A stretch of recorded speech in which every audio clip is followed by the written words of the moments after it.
correct. Are you ready? How are you all this early morning? Fun. Bagels! Alright, so introduce yourself to you, Chris. Go ahead. Hi, I'm Smashy. My actual name's James, but my name's Smashy. Like, that's what. Hi, I'm also a Charmander. Probably watched me with Wrangle Lines and Throttle them. Yeah, we're sad, so Yeah. it's fun. Introduce yourself. We're sad. This is my co-panelist. His name's Tobias. He goes by Toby. Say hi. Okay, I'm Red. Hi. This is my co-panelist. Her name's Mari. She's a wonderful, lovely little red panda. She's very quiet though, so don't expect to hear too much out of her. So, one thing I'd like to say before we start, we do have an open invitation. If anybody has a special story close to their heart they would like to read it out loud, dramatically or not, we will pass you a mic. If you don't have one and you think this sounds amazing, go right ahead to look one up quickly. Just make sure to read it through first. This is an all ages panel. Doesn't matter whether we have all ages in here or not, but this is an all ages panel, so please avoid terrible things. I mean, you can be pretty bad. But Yeah, you can be bad, but not... PG-13. That's our rule here. So, Creepypasta.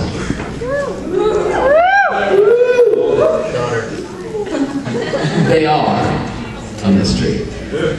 Creepypastas are, I assume most of you know, but for those that don't, short or long stories that are designed to be horrible, whether like terrifying or just bad. They're kind of our modern day equivalent of campfire stories because you can just drop them in a mass email to all of your friends. That's where the term creepypasta comes from, because everybody likes terribly ruining words like copy and paste. And now look what they've turned into. So it's very easy to, copy and paste from an Angel Fire site in the 90s and then find out that Angel Fire is taken down. That's why they're named creepypasta, because it's creepypasta.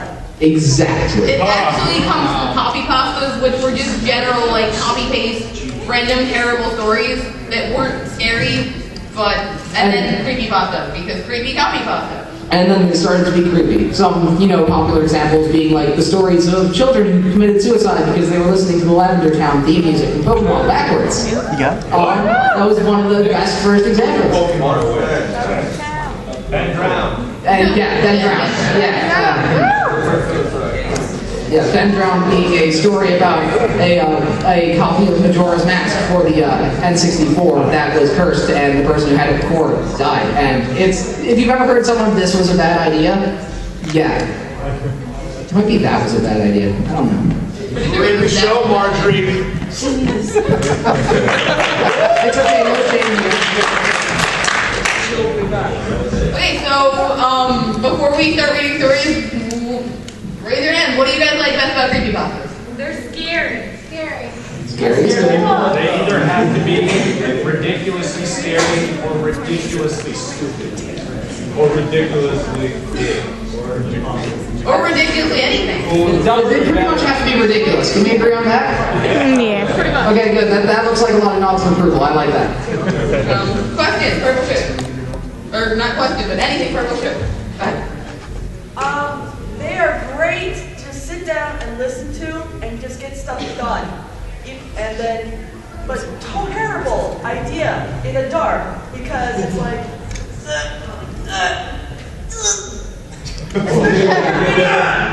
We specifically had trouble researching this panel because most of the time we get our work done at night.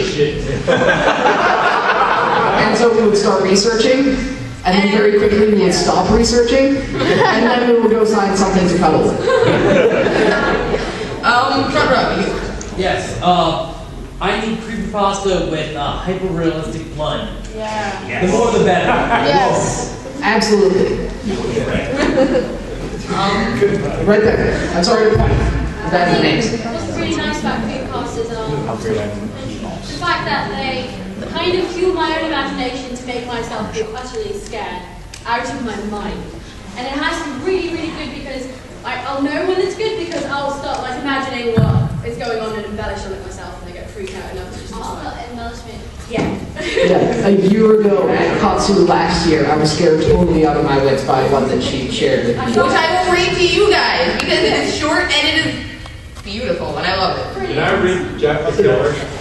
If you want to, later. Go right ahead. One thing that I did want to mention, I think that's a really good point about leaving things up to your own imaginations. A lot of famous horror writers, authors, which I guess are writers too, screenwriters, still writers, all of them definitely, a lot of people definitely agree that the best way to make someone afraid is to not show the monster. Yeah. Okay, your hand is very high. I'm sorry to not call on people in the back. I'm definitely going to be moving towards the back now, so I'm sorry for the best ones. The best scary pastas are the ones where they take like just anything, just really commonplace, like a dark window or a peephole at a door or something like that, and then it turns it into something completely, like it just ruins that for you. Like you can't look into a dark window anymore. You can't look through a peephole without saying, what is that? Or like a hallway. You know, like after I watched Insidious, looking down a hallway was terrifying. Mirrors. Yes. Mirrors. Alright, you write down the middle. I'm pointing at you. I'm sorry if this isn't specific enough. Yes. Go right ahead. I generally enjoy stories in general, so the best kind of story I can picture is a lot of the paranoia pastas will put you in a situation, and I like to try to scare people myself. I work at a lot of attractions, and I am not truly satisfied until the biggest, scariest, steroid-abused guy runs out of worm pissing belts. I think we all can agree on that. Alright, you go over in the corner there in the pink and white. Okay, 2 reasons. First of all, I like having control over the horror. Like in a horror movie, I get really involved. So if I want to pull myself out of this situation, I can. But with a creepypasta, close the tab. It's that easy. And second of all, if I need to pull an all-nighter, first choice. Definitely makes you terrified enough not to sleep, and that's good when you're having an all-nighter, I guess. Not so good when you go to class and are terrified that your teacher's now a zombie alien and I don't even know what, and going to eat your brains after class and not doing your homework. Especially worse in physics. Right down there. Yep. I think for every 10, 15, 20 laughably bad creepypastas, there's that one that legitimately rings true and that feels real. And one of my favorite things about creepypastas is knowing that someone like me sat down and wrote this incredibly creative, original, terrifying thing that makes me take goosebumps at night. Knowing that it wasn't a screenwriter, it wasn't a director, it wasn't someone who does it professionally.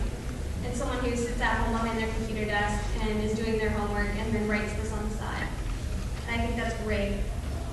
Can we take a moment of silence for that? Because that was actually really beautiful. Like, thank you for saying that. Let's clap. Let's clap.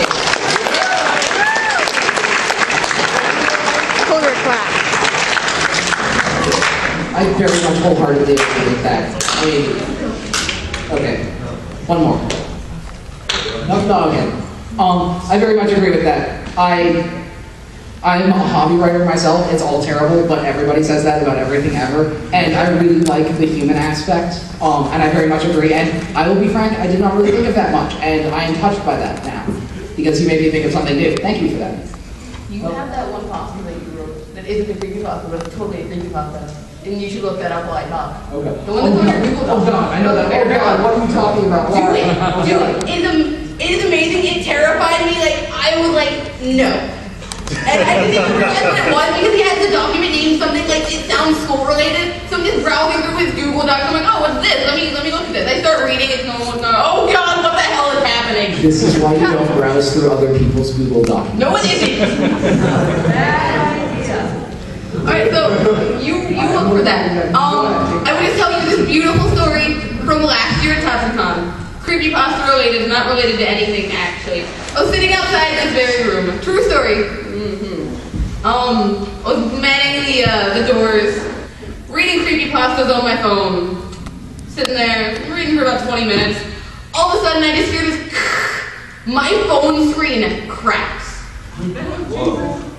There is a giant line crack down like the side of my phone that just curves.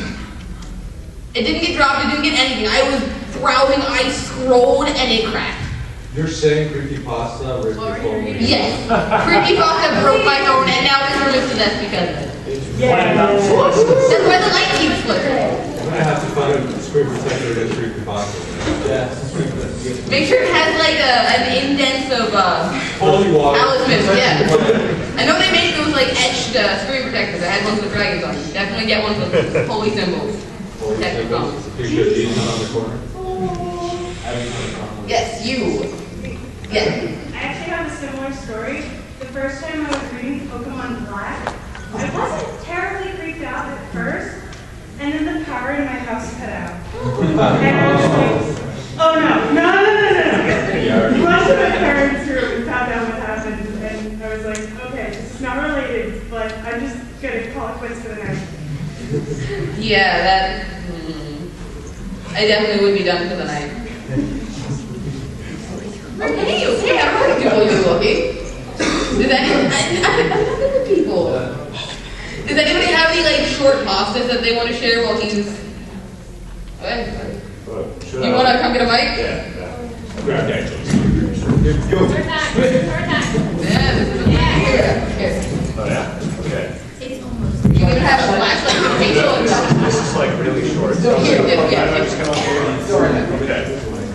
make yourself. This might be a little too. One I stepped in front of 200 people and then blinded myself. Okay, so I'm gonna do this one from memory. My girlfriend doesn't have confidence in me, but go on her. So I'll prove her wrong. All right, so have any of you heard it? Please don't spoil it for anyone else. It's called White with Red. So there's a man, and he goes to stay at a hotel. And when he goes in, he goes to check in. And he goes up to the lady at the desk, and he says he just wants one room. She says, okay, you can have any room except for that one over there, number 23. It's just, right now, there's just something wrong with it, so we don't want anyone staying there. Don't jiggle the handle, don't look through the peephole, don't look through the keyhole, don't do anything. Just leave that room alone, go straight to your room. Go straight to your room, and be done with it. So, at first, he obliges, he just, whatever, he goes to his room, he stays the night, wakes up, goes to his business thing that he had the next day, comes back to his room, and then that night when he goes to sleep, he just keeps thinking about it. He can't get it out of his head. Why wouldn't she want him to go look through that keyhole or peephole or jiggle a handle or anything like that? So, he decides, what's the worst that could happen? He gets up, he walks down the hall, he goes to this room, there's nobody at the front desk, and he kneels down, he looks through the keyhole. And in this room, it's totally blank. There's nothing in this room. It's just a big white room, except for in the corner, not facing him, there's a woman standing in the corner. She has her head kind of leaned up against the corner like this. And she's just standing there, she's not doing anything. She's like, doesn't even look like she's breathing. She has this like really, really pale, like corpse-ish skin. And obviously that's a little unsettling to him, so he just kind of backs away and he goes, all right, maybe I shouldn't have done that.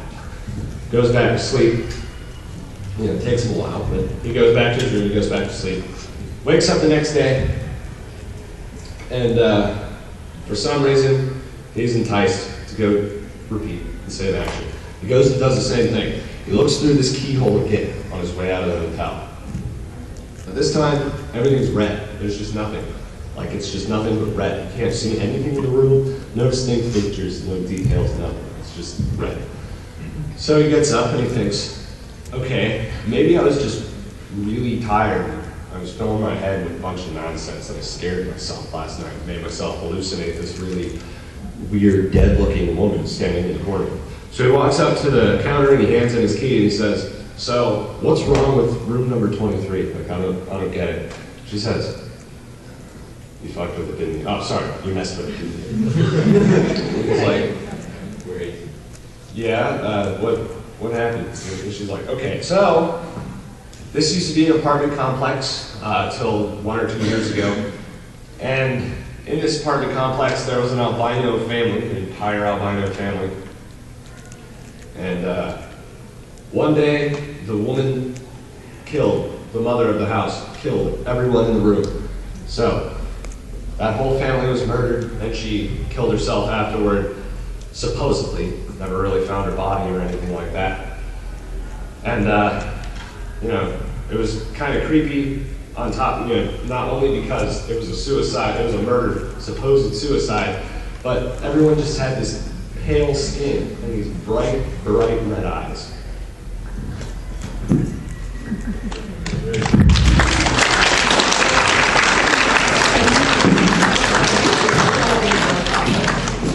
If you don't get it yet, just give it a minute.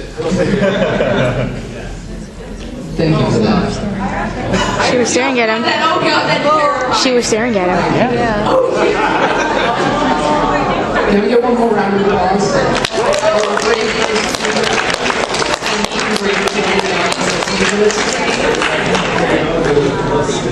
Okay. I'm not going to be looking through any keyholes anytime soon. Thank you for that. She's seen a keyhole, you could see him through. It's old school door. It's like Okay, now. He's a saber too. He's trained for this kind of thing. Alright, so, as per request, I've got something that terrified the living daylights out of her from last year. I apologize in advance, both if this is terrible or if you don't sleep tonight. Sorry. Alternately, both. I mean, you can sleep because you're up debating on why did he share this with us? This is so bad. What was he thinking? Because of her. Carnivals always creeped George out. Tall buildings, cramped quarters, creepy clowns, handing out balloons to exuberate Children's. Would you like a child? Anybody? You want a child? All right, here you go. We got plenty to go around. Look under your chairs.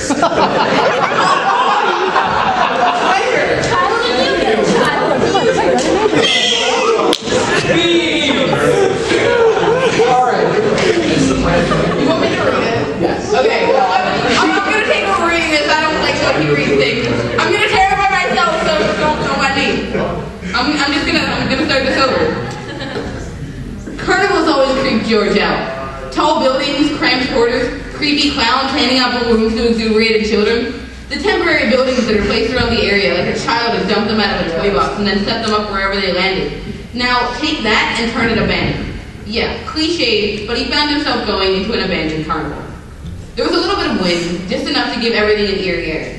The flap of the tent snaps in the wind as it gets caught by a gust, and there's a low whistle coming from what seems to be every direction as the wind finds itself jammed into the small alley between nearby buildings, almost wailing from its predicament. The Ferris wheel, tall, rusted, unmoving, looms overhead like a giant sentinel. There's a creak as the wind gently pushes it on its rusted foundation, almost reminiscent of the yells of joy from small children riding it in better days long gone. There was one building that looked like it was actually permanent. The restrooms, which George found himself going into. Whether the general creepiness of the whole area was a little too scary for him to feel safe leaving himself outside, or just the social norm pushing him, George stepped onto the tiles of the open restroom door. The tiles on the floors and walls were very different from each other. The tiles on the walls were white, with small amounts of grime. About a foot above the floor is a line of slime, as if the whole room had flooded up to that point. One sink was grimy and had something more disgusting than water in it, and another sink looked fairly clean. There was a wall of urinals. Normal, safe urinals, cakes long gone, except in one of them, which looks, again, a little grimy. Probably nobody wanted to use that one, George reasoned, since it's so grimy. Out of a little paranoia, George opened the bathroom stalls to look inside. Ugh, whatever's in that toilet is disgusting, he thought. But there's nobody hiding there. He felt relieved. Or at least, he felt like he should be relieved, but he wasn't. Nonetheless, he stepped up to a urinal and relieved himself. George was raised in a fairly normal family in the fairly normal country of the United States. Like every child, he had wash your hands after using the bathroom hammered into his head, and he couldn't disagree. Stepping to the clean-looking sink, he turned on the water. It came out as brown, but then turned normal-colored after less than a minute. The very moment George put his hands under the water, there was a sound of running water behind him and a sucking noise. He whirled around, heart in his throat. Nothing. The stalls are closed, the urinals unoccupied. He edged closer, now unsure that he actually heard something, the sound of the still running water behind him. He pushes open one of the stalls again. Clean? Empty? Clean? This was the disgusting one, wasn't it? Just mixed them up, he reasoned, and turned around. The water coming from the tap was black, like sludge. The sink's filthy. The sink next to it, which looks like some animal had relieved itself in it and then died, was now clean, white, almost sparkling. The kind of sink you'd see in a bleach commercial. Okay, time to leave, he thought. There was another whooshing noise, and the urinal started to overflow with the same black sludge. George ran to the open door, taunted by the light of the outside world. His feet made sucking noises as they pulled free of the sludge, and he found himself laboring more with each step. He eventually stopped, realizing that if he tried too hard and fell down, he'd fall right into the sludge. A sound came from behind him, a sucking sound. He turned around, feet now rooted to the spot, and found the sludge seeping down a grate in the middle of the bathroom. George, finding himself no longer thinking logically, pulled his feet free of the goop over and over again, taking slow, long, laboring steps until he reaches the grate. Looking around, George realizes that every sane choice is not really the smartest choice. Here he is, standing on a grate in the middle of a bathroom. This black ooze coming from the walls, urinals, sinks, everywhere. And they're falling into a bottomless abyss, which he's standing right over. He doesn't ponder for long. He knows that he has to reach the door, whether it involves crawling through unnatural ooze or not. The grate buckled, and something reached from the abyss and grabbed his foot. There's cold, bitter cold, and then no more. Interestingly enough, there have been disappearances in every single ride, location, and building in that fairground. None have been natural, but the bathroom had taken about 3 times as many as other locations. But who was toilet?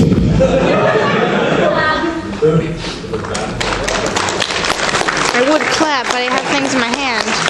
I'll do this. There's a chamber of secrets just in there. Dun dun dun indeed. I have one other thing to pull up personally. Oh god, what is it? Am I going to be terrified? Yes. Am I going to need to kick you upside the face and leave? No. Alright, I have one more story for me personally, and I like to turn this over to the audience and anyone else who has something that they might want to tell. This is a story called Death Man. I don't know this story, so forewarning, this is probably a terrible. One day, there was a spooky video game that I found at a garage sale, and it was Pokemon. I turned on the Pokemon, and at first it was static and made funny noises, like bzz, bzz, bzz. I thought, whatever, since everyone knows that garage sale games make this noise because they are old and broken, and this is what old broken games do. I turned on the game, and there were 4 Pokemons. Charizard, Squirtle, Bulbasaur, and one other one. I picked the one other starter Pokemon, and its name was Deathman. Sorry, it was all caps. It looked like a regular It looked like a regular Bulbasaur, only instead of wings it had skulls. I thought this was freaky, but I thought, whatever, this is only a game, right? So I picked Deathman, and its cry was like a Charizard cry, only instead of the regular cry, it said, I am eat you.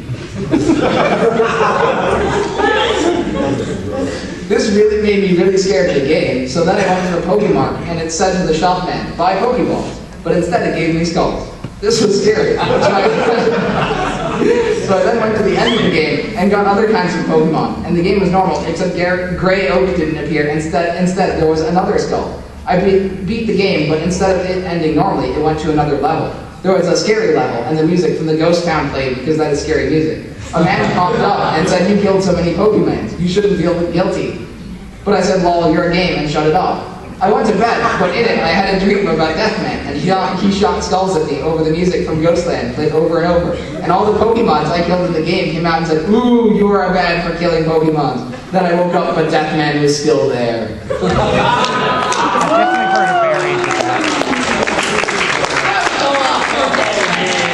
I hope you're all slightly enlightened by that. Hopefully only slightly. I'm tired. You pick the ones that I do.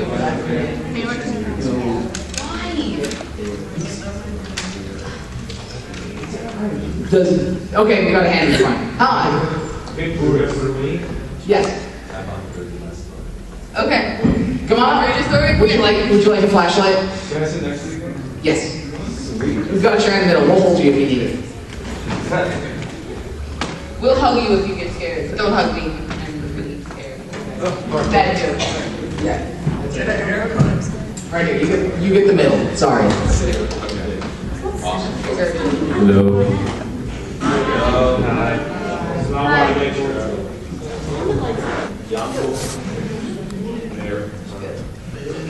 We have safety precautions in place.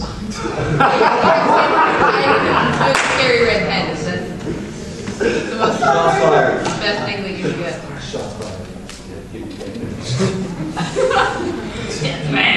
Death man coming. Then you with metal song coming to you from. Yeah. Go ahead. Hello, everybody. Hi.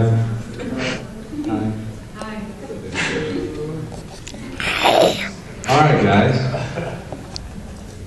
I'm gonna read. Well, hey. None of that. None of that. You hear me? All right. I'll read a very common story. A lot of you probably know it. It's called Jeff the Killer. And We never heard it, so or read it. you haven't heard it? I've heard of it, but I've never read it, so we'll be good. I'm right here. Oh my God! Get away from me! Oh dear. Security. All right. Security? It's only fitting. Oh yeah, Yeah, go ahead. Sorry. We didn't mean candy to work in my house. There you go for that.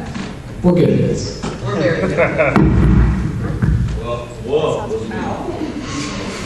All right. Death man. Yeah, that. Are you Death Man? Excerpt from a local newspaper. Ominous unknown killer is still at large. After weeks of unexplained murders, the ominous unknown killer is still on the rise. After little evidence has been found, a young boy states that he survived one of the attacks of the killer and bravely tells his story. I had a bad dream and I woke up in the middle of the night. I saw that for some reason the window was open, even though I remember it being closed before I went to bed. I got out and shut it once more. Afterwards, I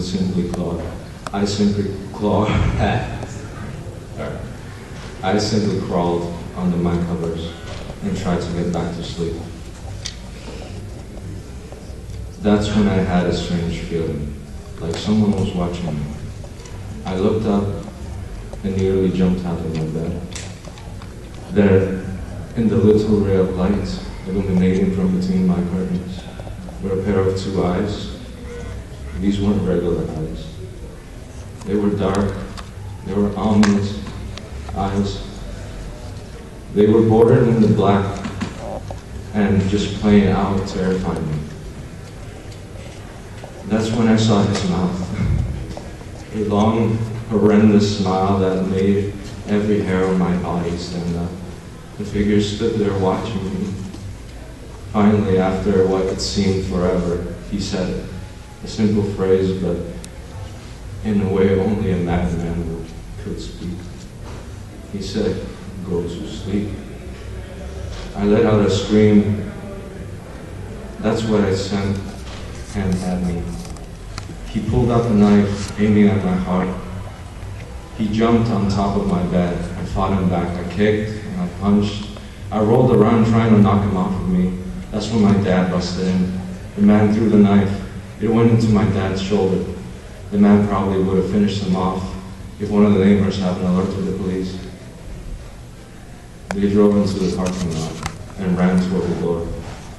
The man ran down the hallway.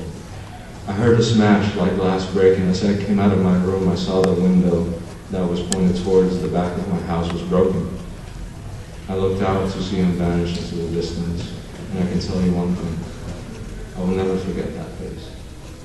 Those cold, evil eyes, and that psychotic smile. They never leave my head. Police are still on the look for this man. If you see anyone that fits the description in this story, please contact your local police department. Yeah, that's totally me. Jeff and his family had just moved into a new neighborhood. His dad had gotten a promotion at work, and he thought it would be the best to live in one of those fancy neighborhoods. Jeff and his brother Leo couldn't complain. A new, better house was not too low.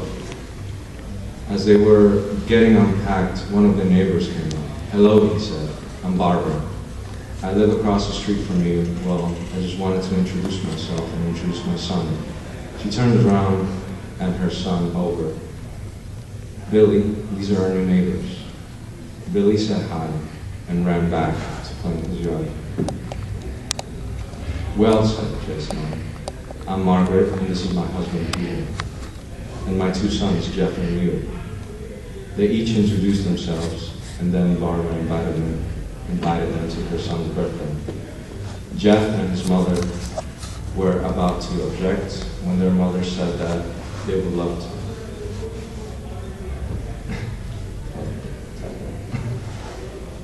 When Jeff and his family are done packing, Jeff went up to his mom. "Mom, why do you have to invite us to some kid's party? If you haven't noticed, I'm not some dumb kid." "Jeff," said his mother, "we just moved here. We should show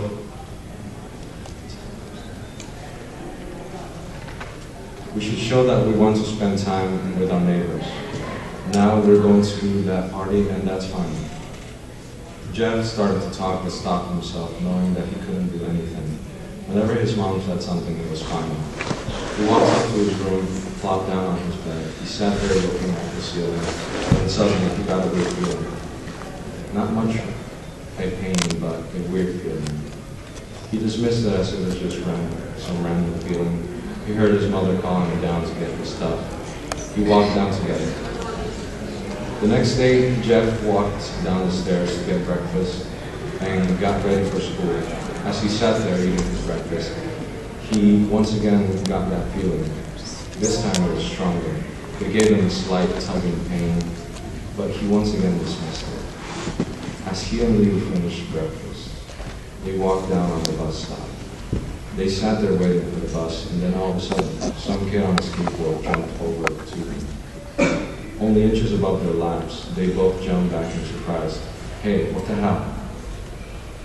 The kid landed and turned back to him. He kicked his skateboard up and caught it in his hands. The kid seems to be about 12, 1 year younger than Jeff. He wears an Aeropostale shirt and ripped blue jeans. Well.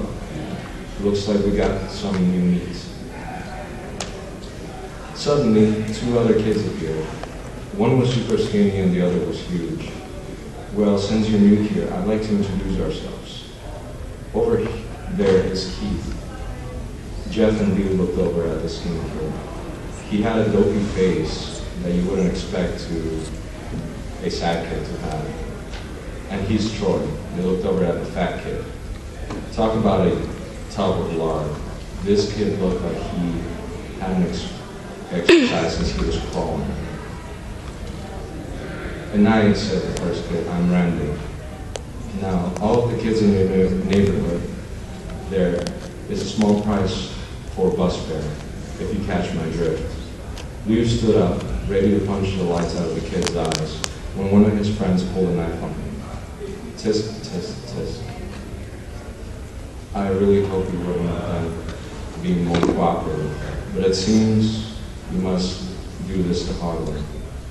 The kid walked up to Leo and took his wallet out of his pocket. Jeff got that feeling again, but it was truly strong, a burning sensation. He stood up, but Leo gestured him to sit down. Jeff ignored him and walked up to the kid. "Listen here, you little punk. Give back my bro's wallet or else." Randy put the wallet in his pocket and pulled out his own knife. And, "Oh, what will you do?" Just as he finished the sentence, Jeff popped the kid in the nose. As Randy reached for his face, Jeff grabbed the kid's wrist and broke it. Randy screamed, and Jeff grabbed the knife from his hand. Troy and Keith rushed Jeff, but Jeff was too quick. He threw Randy on the ground. Keith lashed out at him, but Jeff ducked and stabbed him in the arm. Keith dropped his knife and fell on the ground screaming. Troy rushed him too, but Jeff didn't even need the knife. He punched Troy straight in the stomach, and Troy went down. As he fell, he puked all over. Leo could do nothing but look in amazement at Jeff. Jeff, I'm sorry, we are going to have to cut that. It has actually been way too long since I read Jeff the Killer, and I've forgotten how long it was. Actually, yeah, I'm not even... Holy crap. I don't think any of us realized that before this started. We're very sorry. Skip to the party. Sorry. So basically, what's the ending? Does anybody want to summarize it for me? You want me to summarize it? Okay, well, we have Jeff the Killer right here, so stand up. Tell us your story. Okay, it's really long.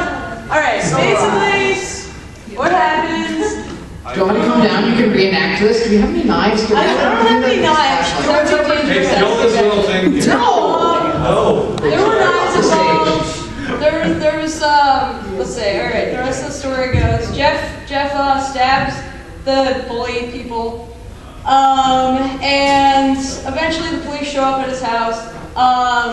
Lou takes the blame, goes to juvie. Eventually that birthday party happens, family goes there. Jeff is dressed like this. And the bullies come to the party. Big fight happens with bleach and vodka ending up on Jeff's face, hence the Panalist.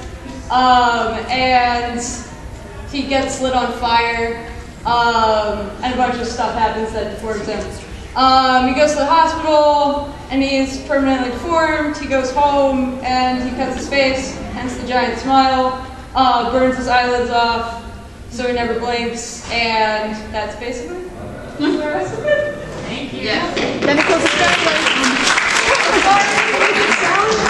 Alright, I'm sorry that didn't go as well as we planned. Thank you for summarizing that for us, Jeff. Okay, two things first. Yes, it is. Yeah. Yes, I appreciate Jeff the Killer too. And I have a creepypasta. I could just summarize it. Alright, well actually here, I have first, one that I want to read quick before this phone dies. I do want to actually see that hand back there first, because that doesn't seem like a story but a question. Or, is it a creepypasta? Yeah, did you guys know the one with the girl and her dog and the bed? No. Yeah. If you want to read it, let me read this one first because this phone's almost dead. I'm sorry, I had to charge my phone. Yeah, he's terrible. It's like super short. Okay. This creepypasta is called Daddy's Princess. I don't know if anybody's read it. Oh dear God. Yeah, it terrified him last year when I found it here. So here we go. Daddy calls me his princess. I feel like one too, especially when I'm wearing one of my princess crowns. My daddy makes them for me. He's an artist, you see. Every once in a while, Daddy says he has a present for me. It's a box, usually wrapped in pretty sparkly paper with a bow on top. I get a big smile on my face when I see it. I tear the paper off and open the box and pull out the thin, noisy paper, and my smile gets even bigger. It's Daddy's latest princess crown, all for me, and it's beautiful. They're always beautiful. Daddy started making princess crowns after my mommy left. I remember watching her leave. She had a big brown suitcase. I still don't know why she didn't tell me goodbye or when she'd be home. Daddy says she's not coming home, but I think she will one day. I remember when Daddy gave me my first crown 2 years ago. I was 6. I remember before I opened it, Daddy looked scared, like he was afraid I wouldn't like it. I loved it, and I wore it every day until he gave me the second one. I have 9 now. One of my favorite crowns has pieces of silver on it. Daddy gave it to me last year. I love how it sparkles in the sunlight. I've only seen it sparkle in the sunlight that comes in through the windows, though. Daddy won't let me take it outside. He won't let me take any of my princess crowns outside. He doesn't want them getting broken. When I have a friend over, Daddy makes sure all of the princess crowns are in the crown room. That's where he keeps them safe. It's where he makes them, too. I've never been in the crown room, and I've tried, but Daddy always keeps it locked, and I don't know where the key is. I'm not allowed to show my friends the crowns, because Daddy thinks we'll break them, or one of my friends will steal them. That's why I can't tell my friends about the crowns either. If I do tell him, he'll never make another one, and he'll throw them all away. I don't want that. I love my princess crowns. Hey, princess, Daddy says to me with a smile. He says, I've got a present for you. And I see the box behind him on the dinner table, all sparkly with a pretty bow on top. I smile big and run over to it. I tear off the bow and the paper and open the box. I pull out the noisy, thin yellow paper until I see it, and I smile even bigger. It's beautiful. My daddy points out what he did with the teeth on this one. I try it on and see what he means. 3 teeth in each side fit snugly between my locks to keep my new princess crown in place. I look in the mirror. It's beautiful. I look like a princess. Then I notice this crown still has food on it. I take the crown off and look at Daddy. Usually, he's the only one allowed to clean the food off. He smiles and nods, which means he left some just for me. I pick the meat off with my teeth. It's yummy. I put my crown back on my head and smile at my reflection. Then I look at Daddy, who smiles back at me. I love my daddy. I'm his princess. Holy shit. Right. If we want to be quiet for just a moment, or whether we should quickly hurry on to something else, I go for the latter. All right. Hold on, you have your hand up. We have 2 people who wanted to read quickly, who already were called on it, so I gotta call on them first. How long is your creepypasta? I'm just gonna summarize it. It's really long. I'm gonna summarize it. Okay, go ahead. Okay. You want? Yes, let's get to the mic. Let's give really cool with the mic. I don't know if you guys heard of this creepypasta. It's called Revolution. It's not so much scary, but it's more of like, oh my god, what I never would have guessed that kind of creepypasta. So basically, it's about a town that used to be fruitful, lots of trees and everything. Used to be full of independence, but suddenly radiation caused the trees to deteriorate, the animals to mutate. There's a guy called the Doctor, not Doctor Who, but the doctor who runs that whole area, and everything has to be done by his rule. There are no such thing as colorful clothing. You have to wear things like gray, like kind of like business casual. Nothing. You can't wear jeans. You can't wear shorts. So there's this guy. He heard stories about this from his grandparents, and he's like, wow, this sounds pretty interesting. And he goes out one day to Court Square, and he sees these 3 people dressed up in light clothes, and they're at the gallows. And then all the other townspeople are like, yeah, we don't like these guys. They're trying to ruin everything. And before they die, one of the guys yells, you can't take away our independence. One day we will, but he doesn't finish because he gets hanged. So he goes with his family out to a restaurant that the doctor had decided to use his machines to make the food edible. So he gets some random meat and some hen buds, and they're kind of disgusting and green. The only thing that looks right is bread, so he eats the bread, pretends that he's full. But his parents likes it.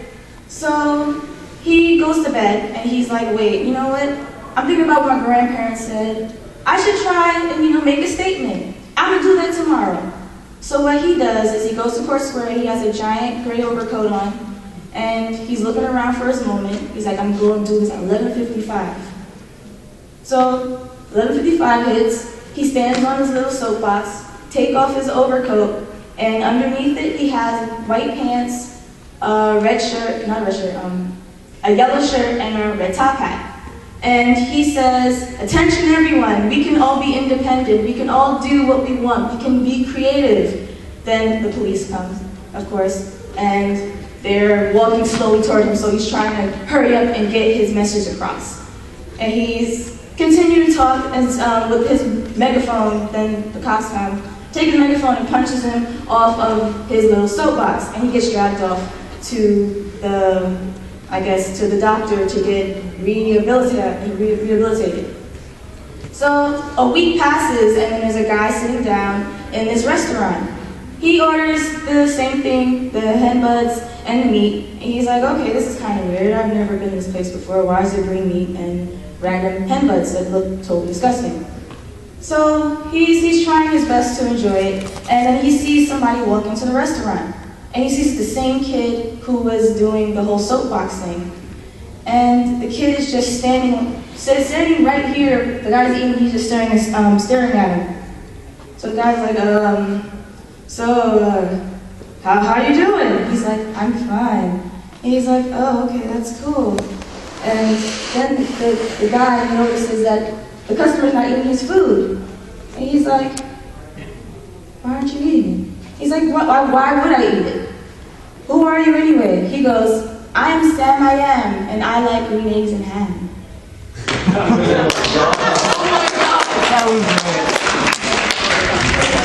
That was exceptionally beautiful. I did a quick moment thought a moment ago on Jeff the Killer. I had an experience with bleach and vodka once, and now I don't watch anime drunk. Alright, so we had over yonder. You had a story you want to tell, correct? Yes. We've only got like 5 minutes. It's very short. Oh, do we? Okay. We have all the time in the night. I have no idea why they gave us an hour and a half. Like, seriously, guys. Thank you for staying as long as you did. People who are leaving, I'm going to tell myself that you're scared and that's why you're leaving. So, have a nice night. I hope you didn't ruin it for you.